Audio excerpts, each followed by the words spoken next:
Batman e Homem-Aranha já trabalharam juntos no combate ao crime. Continua comigo e saiba tudo sobre esse encontro épico.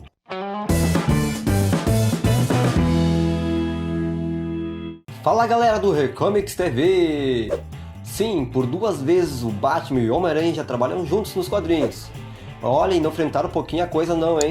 Mas antes, vai dando aquele like, se inscrevendo no canal, porque só aqui você tem conteúdo exclusivo para você. Recomics TV.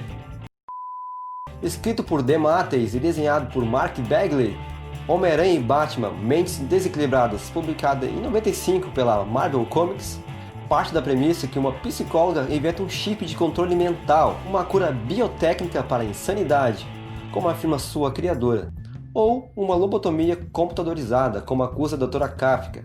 Doutora essa que trabalha no instituto onde está internado Cletus Cassidy, o hospedeiro do simbionte Carnificina, né? O vilão do Homem-Aranha, todo mundo conhece. E foi justamente ele a primeira cobaia para o experimento do chip, que inicialmente mostrou até resultados bem promissores. E como os resultados foram tão promissores na primeira cobaia, logo eles partiram para a segunda cobaia. E adivinha quem foi?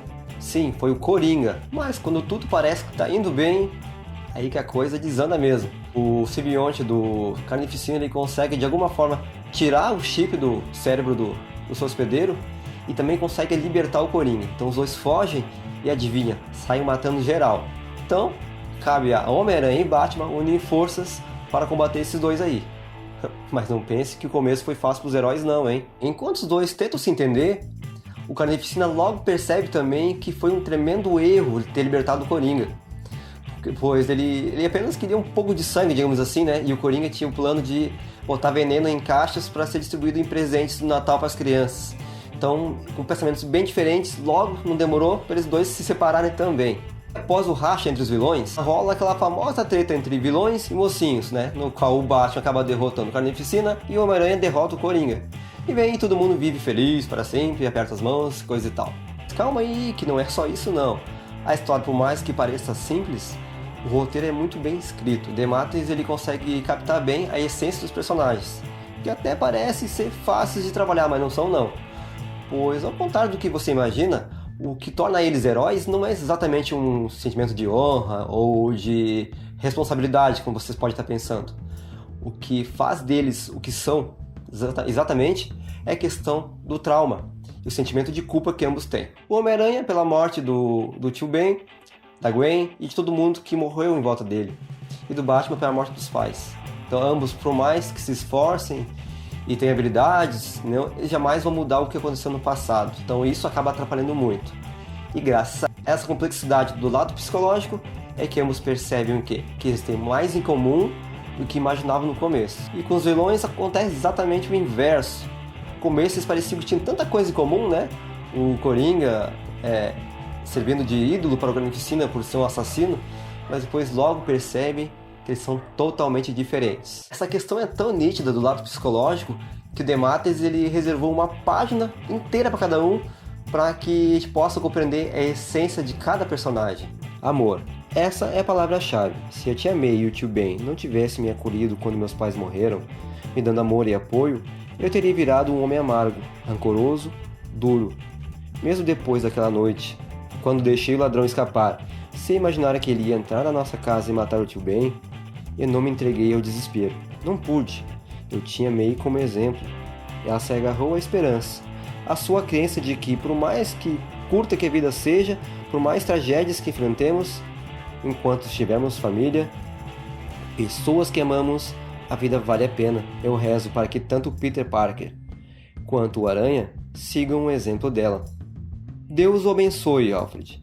Você se esforçou ao máximo para ser meu pai e minha mãe, para compensar minha perda. Mas os seus esforços estavam condenados desde o início. Não importa o quanto um homem tente alcançar outro, há um abismo que não pode ser cruzado, uma parede de solidão impenetrável. Às vezes eu me pergunto como teria sido tudo se ele tivesse sobrevivido. Eu teria crescido e me tornado alguém diferente? Alguém com espírito leve, com o riso de minha mãe e a bondade do meu pai? Mas o que adianta especular? Eu sou o que o destino fez de mim. Uma mentira chamada Bruce Wayne. Uma verdade chamada Batman. São um pouco mais de 50 páginas, né? Uma história relativamente pequena, mas por incrível que pareça, consegue trabalhar bem essa questão do lado psicológico da história. Exemplo, o Batman ele passa toda a história tentando lidar com o seu medo, no qual ele vê o Carnificina como a própria essência do medo, né?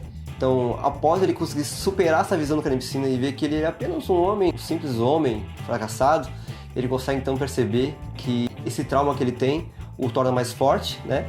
E faz ele valorizar muito mais a vida, tá? Coisa que é o ponto fraco do vilão, né? Que não valoriza a vida. Então, nessa vantagem ele tira. E da mesma forma o Homem-Aranha, que ao ver no Coringa todo o lado da estranheza, da psicopatia, ele percebe que também que todas as coisas que aconteceram com ele não foi verdadeiramente culpa dele, e sim dos erros e da essência criminosa das pessoas que o cercaram, né? E isso fez com que ele se unisse ainda mais, e como eu falei, a derrota dos vilões ficou ao natural, né? Claro, tem alguns clichês, como o Homem-Aranha surrando o Coringa no final, e da mesma forma o Carnificina, mas, né, como todo bom crossover, algumas coisinhas têm que se repetir. E agora um pouquinho de polêmica, gente. O que fica bem claro na revista é a reverência do Homem-Aranha em relação ao Batman. O Homem-Aranha vê o Batman como uma lenda.